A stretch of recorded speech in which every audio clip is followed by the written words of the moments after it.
hit it, smoke it till we're stupid, twisted, hit it, smoke it till we're stupid, twisted, hit it, smoke it till we're stupid, twisted, hit it, smoke it till we're stupid. You are now listening to a Power Requires Hustle production. What up, world? This is King Kold the Rapper, and I'm hanging out in the Rabbit Hole studio tonight. I have a very special guest, baby. Tonight, from the Creative Control Network, we have Hambone on the show. I'm a super big fan of Hambone. I'm a big fan of really anything Creative Control Network. I interviewed Joe Feeney, whom I met through the Keeping It 100 podcast. And I've done the intro for them a couple times, and I always email in and submit, questions to the K100 question segment. But anywho, super happy to have Hambone on the show today. Hambone, say hello to your adoring fans. Hello, and thank you for having me. Right on, man. Well, Hambone, I've been listening through your show for a while.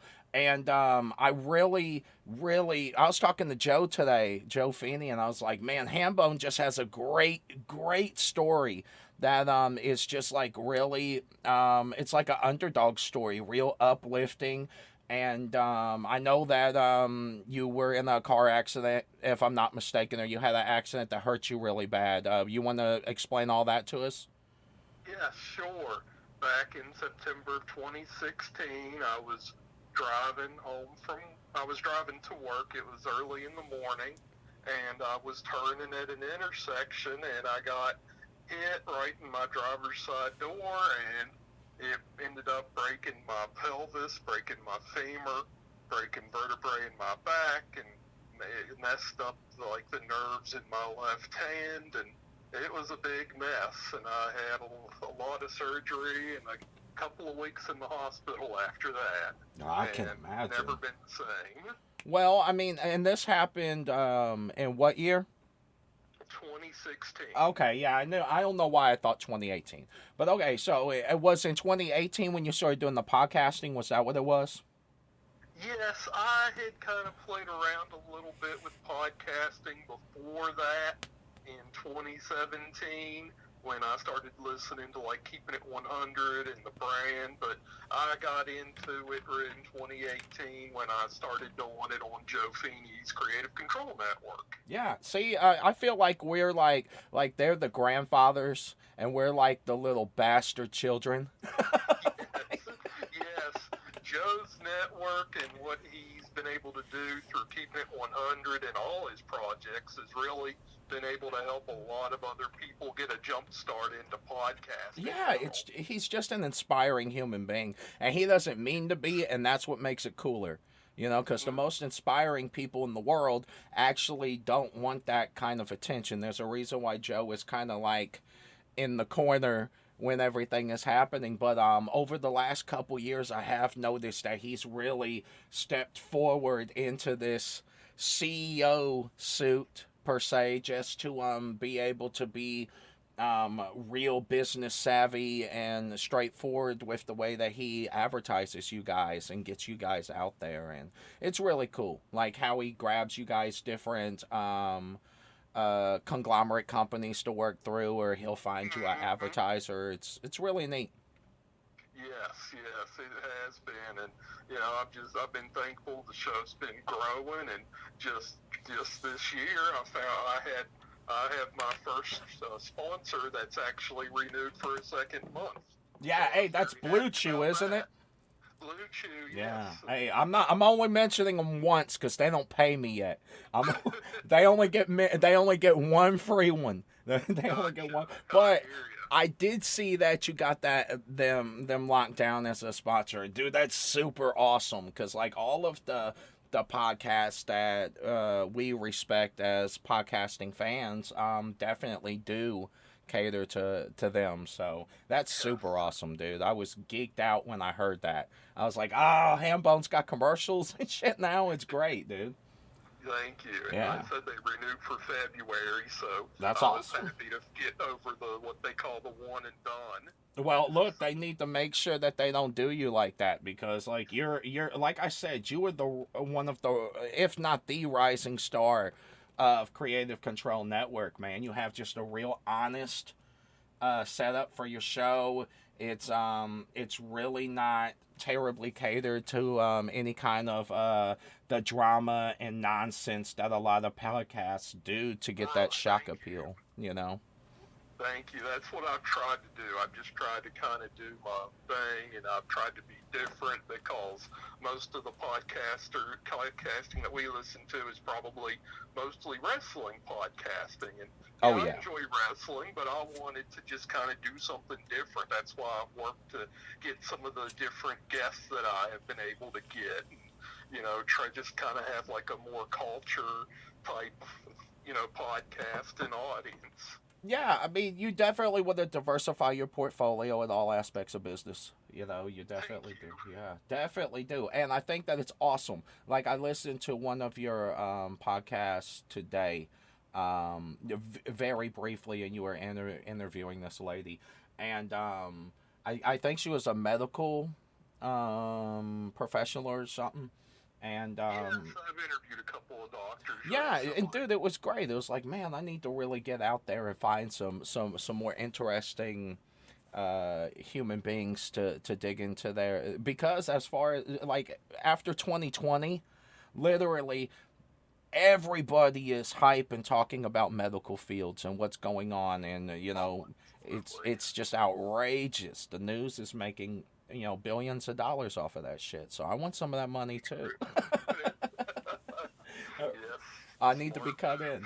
Really? Okay, so you started working with the Creative Control Network, and it's really awesome because Mike Durbin is your producer, if I'm not mistaken, isn't he? That is correct. Yeah, Like, man, and dude, Mike Durbin doesn't know it, but I actually really like him a lot, man. I think he's a really talented person. I think it's really cool that he does music, because I do music, and that's just a cool thing when you can share the love of music, the love of wrestling, all these different avenues that we both happen to be in. And he just seems like a very cool individual, and I like the way he argues with people. I think that's a weird quality to have, but I like it when people could do that. Mike's been great, and I'm thankful I was able to meet him in person a couple of years ago. And at Starcast in Chicago, and he was just super nice to me in person. Went out of his way to kind of help me out with different, mobility issues I was having. And he's been a great help and a great friend through the last 2+ years. Through all this podcasting stuff and some of the different drama we've seen. And I love his skills helping with the show, and all his video editing and music is just all amazing stuff. Oh yeah, like there's a reason why he picked up and has done things for other people too, because he is just such an individually creative person. And I feel like if some people are so creative that they can't do everything themselves, or sometimes some people are creative so in aspects of helping other people with ideas aside from themselves, which is why wrestling companies have a creative panel to begin with, because those are guys that have great ideas for other people that won't necessarily work out for them because they're not 6'7" or they're not a 400-pound Samoan guy or whatever the fuck. Right. Yeah. So you're a big fan of wrestling because you went to Starcast, obviously. Okay, how old are you, Hambone? I am 37. Okay, because I'm 34, about to be 35, so we're from the same generation of people. So you grew up during the Monday Night Wars. You know all that shit that happened. Yes. Were you a WCW family or a WWF family? I was more WCW, but I mean, I think like most people, I would flip back and forth. Oh yeah, we definitely did.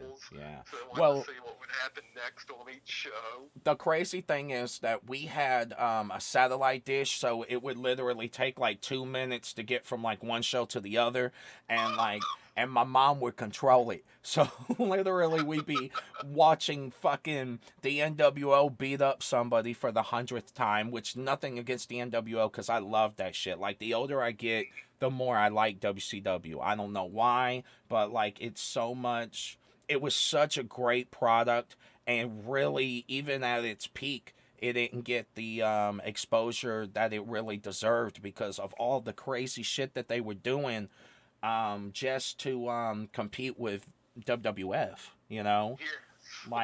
Like they gave away so many, and I say gave away, but they got a great rating peak for it. But dude, they gave away a lot of really good shit on cable that they could have made huge pay-per-view money with. And dude, I knew that as an 11-year-old fucking kid watching it. I'm like, why in the hell isn't DDP on fucking, pay-per-view instead? Or Right.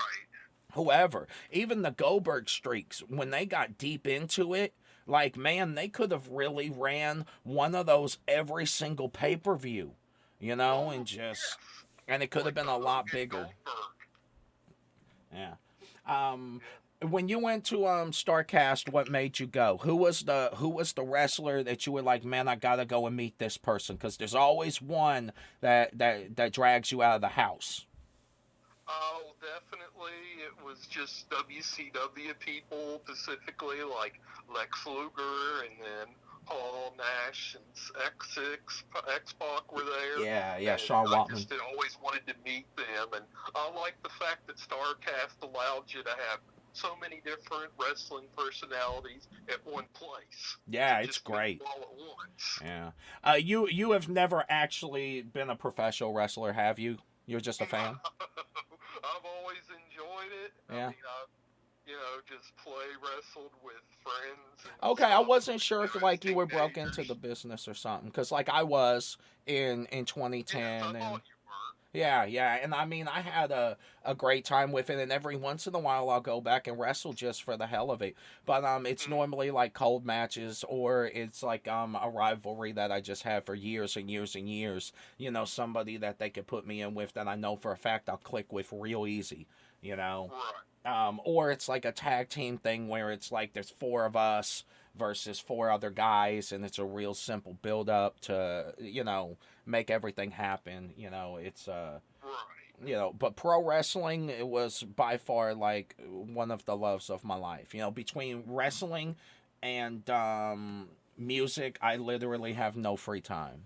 I'm either always recording something, writing something, watching something, or listening to something. There's no free time involved when you stay busy with entertainment like that. But Definitely. no, but there's nothing wrong with you being a WCW guy. I loved WCW, man. I think it's really cool that you got to meet Lex Luger, because he was the fucking guy growing up as far as I was concerned. I loved Lex Luger. I really did. And That's one of my favorite wrestling memories in general, is the 100th Nitro where he beat Hogan for the title. That was so cool. dude, and I loved his Twitcher rack shit that he would do. I thought that was super over, and the fact that he could pick up the Giant like that, Paul White. And I mean, even at Paul White's smallest, he was a big fucking guy, bruh. So, like, He absolutely it's was. just tremendous. Yeah, wrestling is one of those beautiful things where you can look back on it after 20 years and be like, man, I remember this, I remember this, I remember these guys. And, like, you can't really do that with all other walks of media. Like, I mean, music you kind of can, but not really, and, with movies, like, that shit changes up so fast. Like, I'm to the point where I don't know who's in the top 100 on Billboard. Literally, I'm a musician, I have no idea who is on the Billboard list. No idea. It doesn't pertain to me. And I have no idea who has a single championship belt in wrestling right now. I have no idea who any of the champions are. I just love the business and like podcasting, but man, it's just a crazy thing. When you get busy, you just can't focus on all that shit. Sure, Yeah. I understand. Look, do you watch any of the new product? What do you like now? Not as much, but occasionally. The main thing I enjoy watching Impact more than AEW. Man, I'm the WWE. I'm the same way. I don't know why, but dude, I do the same thing. The Pluto app has like a TNA channel where you just flick to it and it's just nonstop TNA. And man, if I'm cleaning the house or I'm straightening up something or getting ready for work, I'll just click it on and just lose myself in some of their retro matches or their TNA weekly show. I'll check it out. And dude, I love TNA. I always have. I think it's really dope that they're still around. It's kind of rough that they're on what are they on, cable access, or what are they doing now? Some kind of like weekly pay-per-view thing? They are right now. They are on that music channel. Okay. I think it's Axis. There we are. It is. Yeah, it is. I believe that's right. I They're believe on that there is right. too. On Tuesday nights, they're on there. Which is for cool. Like I said, man, I love TNA. I love the way that they put together their shows. It's way, I think it's their production quality is just better in a lot of ways because they're not trying to be a major motion picture production.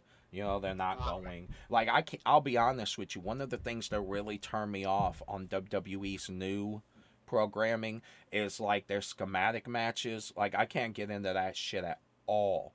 Zero. That is 0% cool to me. Like I don't know what it is. Well, I do know what it is. I watch wrestling to watch wrestling. I don't watch wrestling to watch a Sci-Fi Channel original movie. Like it stresses me out so bad. Like the John Cena one that they did was like kind of like a Freddy Krueger movie. And that crazy thing with Bray Wyatt last year. Man, I did not. That did not get over with me at all. 0%. And dude, I love everything about Bray Wyatt. I think he's a great character, but like they have a R-rated character that they're trying to keep in a PG format, and it's not working for him because like they could do so much more, and them not having live audience is killing them. Like I can't watch the teleprompter shit. It stresses me out. I don't want to watch some fucking kid at home staring at me while I'm trying to watch my fucking wrestling. Oh. Because I just don't think it's as enjoyable with their Thunderdome and no live audiences. It's just weird to me, man. It's just weird to me. But I mean, if that's what they got to do to keep the business going, cool. But I don't know. I don't watch it weekly. 100% I do not watch it weekly. I don't watch AEW weekly though because I refuse to buy cable to watch it. But I mean, I watch clips of stuff and I keep up with storyline stuff. As far as the podcast go, if something crazy happens, man, I'll hear about it. And I mean, I've been in the business long enough to where you have a general understanding of what happens, and you can appreciate that. You don't have to watch the Yankees win to be like, man, the goddamn Yankees won the World Series again, dope, or whoever. I know you're in West Virginia. So, I don't know what, do you watch sports? Are you in the sports, Hambone? Not too much. I mean, I watch football some, but I've never really been super into sports. So, will you be watching the Super Bowl? Probably not. I usually don't watch the Super Bowl because I just think it's such a big hype thing, and I'd rather be like counterculture type and not be like all in on having to watch this big thing. But like, the main thing I keep track of is the Cleveland Browns. So okay, I'm not mad at you for that. That was a pretty good year. A very enjoyable year to see them do so well and I feel win a playoff game. There's nothing wrong with that. Nothing wrong with that. Casual sports fan is the way to go. People that are more than that are really, really, really off the deep end with that shit. A lot of them bet, and then it makes them start to hate it. Because they're not winning, and then they have a grudge against their own fucking team. I'm like, bro, you need to step back, because that's not what it's for, But maybe that's exactly what it's for. I don't know. The mob has been connected to sporting events and rigging them for years and years and years. I believe it. Yeah, buddy. So it wouldn't surprise me if they're into other businesses with that too. Like the apps that lend money and shit like that. It's just outrageous. I got Oh, I could see that. well, for Money example. laundering those apps. Oh yeah. Oh, they'll send them to you in the mail too. Like I got one that was an offer for a loan because they know people are really susceptible to needing money because of everything that's happening and people being out of work. So Right. I get this thing in the mail and I'm like, okay, well, let's check it out. I don't need it, but I think it's cute. So I'm looking through it and doing the numbers on it, and I went to school for accounting. And man, they were literally giving you a $1,600 loan, and when you were done paying it back over 5 years, you were paying back $8,400. It was like, oh my god! And there's no telling how many grandmothers they stung with that shit because they need money for little Jimmy's school books now or whatever the fuck. Right. Unreal though. I couldn't believe that that was legal. I'm like, this is like, and who would do the math on it? Not most people. Not right. Most people wouldn't be able to calculate. Nah, it's crazy though, man. But you know, that's the world we live in now, Hambone. You know, there's a whole bunch of people that are super ambitious and trying to move forward in the world, and then there's a whole bunch of people that are just sitting around waiting to be saved. You know, either a business is going to sign them because oh my god, that business has to have this person, or they're waiting for the government to give them money because they are literally have tanked their private business, or the factory they're working at is shut down or whatever. COVID has fucked up some shit real bad. Oh, big time. Yeah. It's really With sad. oh, I'm sorry. With your accident, would you technically be prone to COVID complications because of that? Like, could you be Not, more susceptible? not too much because it really didn't affect my lungs that much. So Oh, I don't. I mean, I've but had I mean, I didn't know because of the nervous system shit that you went through with your left hand and, you know, stuff of that nature. I didn't know if it would somehow, like, if that has you on medicines to regulate your blood pressure because of it or whatever the fuck. right. I do. I mean, I am on medicine for that, but I don't think too much as far as COVID. I mean, my doctor just told me to be careful and kind of stay away from people like they recommend most people. So I luckily haven't had to deal with too much of a COVID thing Yeah. yet. Well, I mean, I know that you as a wrestling fan are probably definitely looking forward to everything going back to normal. And dude, I want to go to a Comic Con so bad. I never have gone Yes. to one ever.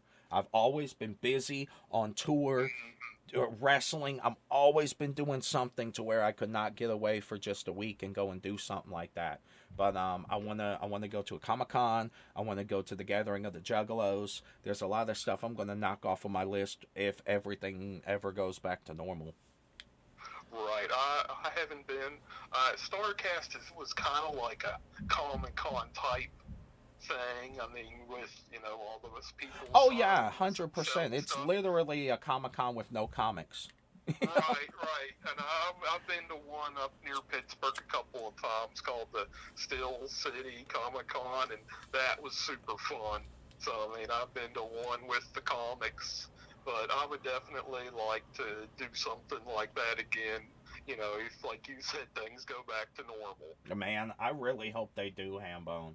For the benefit Same of all here. of us, like, because I don't want to watch a Definitely. teleprompter of wrestling. I want to watch actual shit happening with, and really, it's killing wrestlers not being able to have a live audience there because you don't really know what's getting over one way or another unless Right. somebody's like tweeting that shit. Unless somebody's like, oh man, the 619 was so fucking dope on SmackDown on this date at this time on this episode. Like, there's so much shit they would have to break down to even figure out what people were fucking talking about, you know? Oh, for sure. Definitely. But, it's a stressful world we live in, Hambone. It really is, man. So look, what do you have going on for your show coming up, man? I see that you have a lot of guests going on, or coming on to your show. Who do you have up and coming?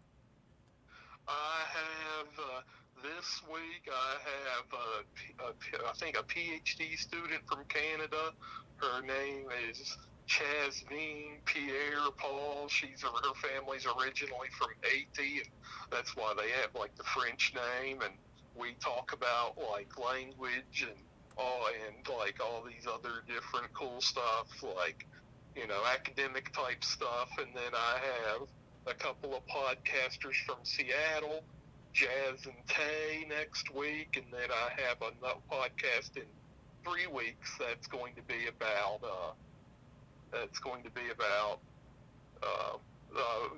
like blues music and the history of blues music in Chicago. Oh, that's dope. Yeah, I definitely am Yes. gonna check that out. Cause dude, I love everything about Chicago.